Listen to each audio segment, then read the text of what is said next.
The idea of this video is not to tell you what to buy, but it's to give you an idea of some of the different types of body armor and the carriers themselves. I have experience with all this type of different body armor and carriers, having served in the military and also as security forces. Okay, so let's get into it. Well, first we'll go over the different types of protection and then how I carry my rig, that kind of thing. First and foremost, the military mostly uses ceramic plates. Ceramic plates are great because they are lighter than steel plates, but they are susceptible to wear and crack and damage. As you can see on the corners right here, there's a little bit of damage, and that has to do a lot with if your plate carries on and you drop it off, it might crack the edges. However, this stuff is rated for rifle rounds, so your 7.62, your 5.56, mostly any law enforcement or military personnel would get some type of ceramic plate. This is for this is called a shooter's cut, so you can put your rifle butt there, and then in the back it would probably be like a square, just a straight up square. The thing on these plates is you can buy them new, you can buy them used. Like I said, they come in better packages now, they're not as thick, and they are available for you to purchase. Probably going to cost you about $300, $400 for the set. It'll stop rifle rounds, it'll stop pistol rounds. Excellent, I highly recommend these. This one is dated in 03, so obviously this is expired. Now when I say expired, understand that these materials, they expire them for a reason. Obviously wear and tear, salt water, if you are, you know, a Navy SEAL, whatever the case is, and you're wearing body armor, water, just regular use and wear not being fired on can deteriorate the material itself. So that's why they say, all right, we're going to use them good for, they're usually good for about 5 years. That's kind of like their lifespan. But honestly, if you bought them on the civilian market and you're just worried about home defense and you don't really get shot at on a regular basis, then you're probably good to go with these.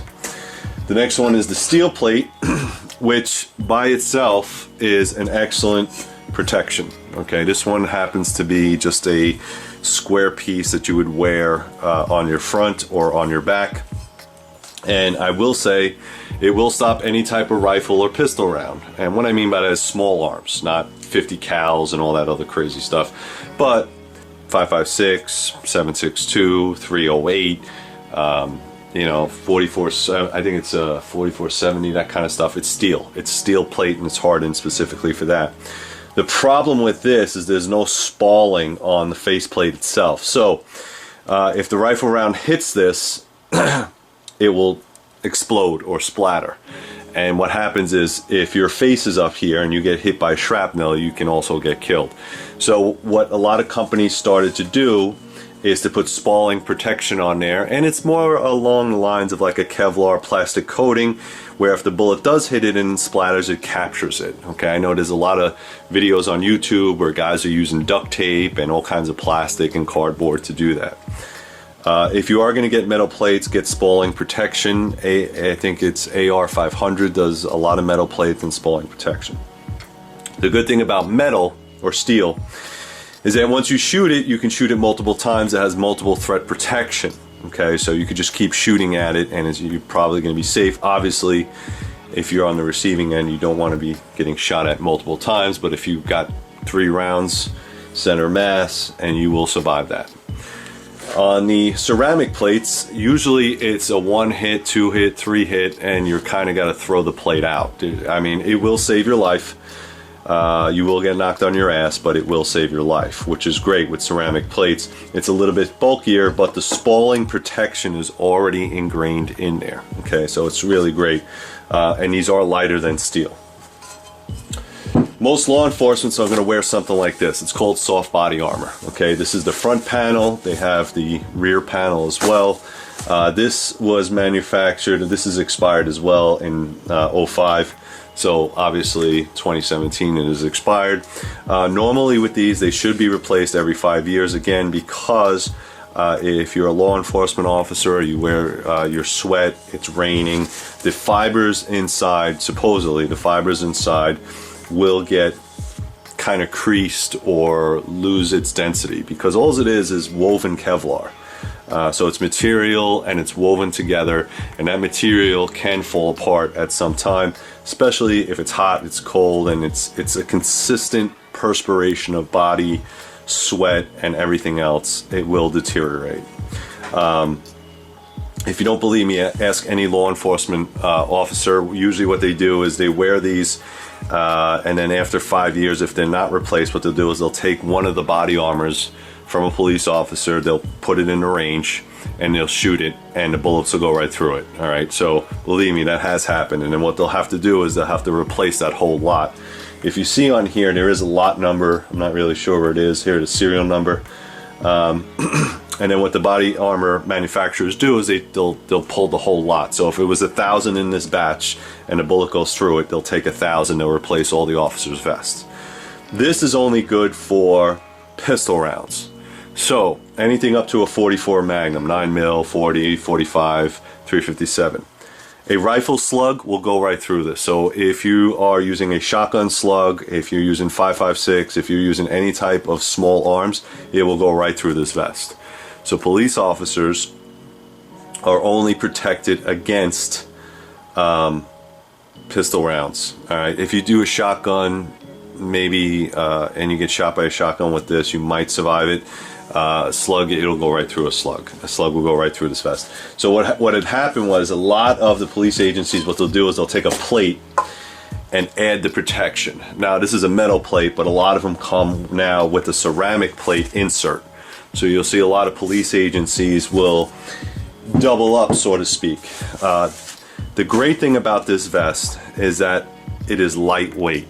Okay, so I don't know if you've ever had to wear body armor for 8, 9, 10, 2 days, but if you had to wear body armor that was soft armor, it's a lot more comfortable than stacking a couple plates back to back. And I've done that in the military, wearing all this type of stuff. All right, so let's get to the carriers. All right, guys, when it comes to plate carriers, normally you're going to see something like this. Okay, this happens to be a military grade. I think, who makes it? I think it's probably like a Condor rig. And the idea behind a carrier or a plate carrier is to wear your body armor, which this has steel body armor in it, and to also wear any other accessories you're going to need for your rifle. So if this is a combat rifle, so you could fit 6 AR mags, you got your medical pack or your IFAK, you got a tourniquet, and in here you can have whatever administrative stuff you need. On the back, I usually run them pretty slick. There's nothing on the back except a carrying handle, because if you want to wear a backpack, you're going to have that slick. Now, this rig has everything I need on it for combat. Okay, combat. In an urban environment, in some type of civilian environment, you're never going to see that. It's probably unnecessary, but I do take a lot of rifle courses, and occasionally I wear my combat rig to train for combat. This also has side panels, so if I wanted to wear side plates, I could wear that. I don't think side plates are really necessary. I have seen them used, but the idea behind side plates is to if a bullet comes this way, ammunition or whatever it is, a bullet comes this way, you have a little bit of protection on each side. This is called a cummerbund type of plate carrier. Ideally, side panels are good mostly for vehicle operations, or heavy plate carriers like that are great for vehicle operations. Standing around or humping or trekking anywhere with this type of plate with 50 pounds of weapons, gear, and ammunition is not for fun. Trust me, it's not. The older I get, the lighter I want to go. So what I did is kind of advise or devise my own system. If you want to go with a full plate carrier plus ammunition and gear, that's the one you go with. Okay, everything's attached. You can't. It's not as modular if you want to, because you have to take all this stuff off. It's all MOLLE or that type of stuff. So what I had done is I took all this stuff off and I just run a straight or flat as possible plate carrier in itself. There's nothing on here. Okay, so I have ceramic plates in this carrier, one front, one back. It is way lighter than that. Ceramic plates are lighter than steel, so this makes it very comfortable. I forget who makes this. I think this is, I don't even think they make these plate carriers anymore. Shellback Tactical, all right? I don't even think they make these plate carriers anymore, or if they're in business. I've worn this on a lot of ops. I think it's excellent. You can get them in different colors if you want, but what I do appreciate is all the padding on the front and the back, because if you're wearing this for any amount of time, you will know that it's very heavy and it's very uncomfortable. Notice that it's only a 12 by 10 plate. That's all you have. That's just your vitals. So you can still get shot in the side. Okay, this does not have any side protection. You can get shot in the face, obviously, and in the belly. This is supposed to be rode high above. So the sternum of the neck sternum right here is where this sits, and this sits above your belly button. Okay, depending on how tall you are, you're going to have to adjust that. But it's a very comfortable rig. And then I have options. So once my armor is up, or I have my armor, I have options on what gun I'm going to carry that day. So this rig is just a regular old Condor, I think they call it a recon rig, or chest harness. All right, it's a chest harness, not plate carrier. And all this does is it carries the stuff that I need. Now obviously there's nothing else in here, but these are extra pouches on the outside. But if you want, it comes with 6 pouches and just the rig itself. Okay, these are adjustable, you can take them out.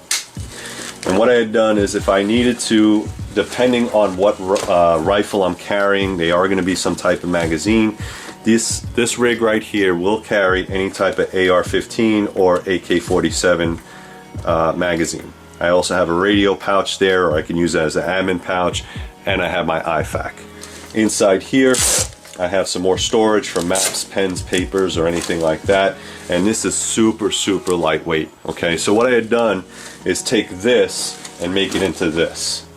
Okay, it's adjustable. A lot of people complain if you're going to run this system with the armor and your weapon system carry separate, what you have done is created more strapping on your shoulders. And you have, because instead of 1 strap, you have 2 sets of straps, and then if you add a pack, now you have 3 sets of straps.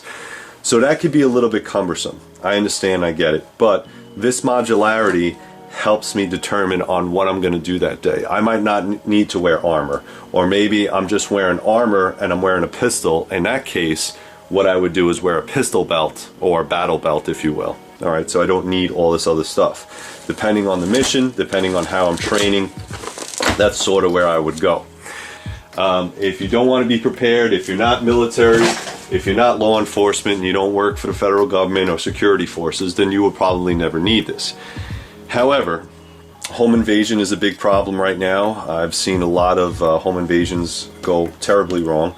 I think with the way that the world is changing, we have a really bad active shooter problem. We also have a terrorism problem. So even if you got none of this, let's say you don't have an AR, an AK, a shotgun, or anything like that, I would still highly recommend you get some type of armor. Whether it's the soft shell armor that you saw before, which is what the police use, or you get the plates, or you get the ceramic plates. It's more important to protect yourself, even if you're not going to take an offensive situation. So if you cannot get a pistol, if you are restricted to certain types of firearms in your state, there is no restriction at this time to wear body armor. Some states restrict you from wearing it outside the home. The idea behind wearing your armor, getting your armor, and practicing with it is going to benefit you and your family exponentially. Now, the last thing I'm going to say is, if you have zero training in any type of this type of gear, fine, get your body armor. There is nothing in this world that I would protect more than my family. So somebody breaks in my house, I would have no problem putting a piece of body armor on my wife, on my child, and saying, get the hell out of the house.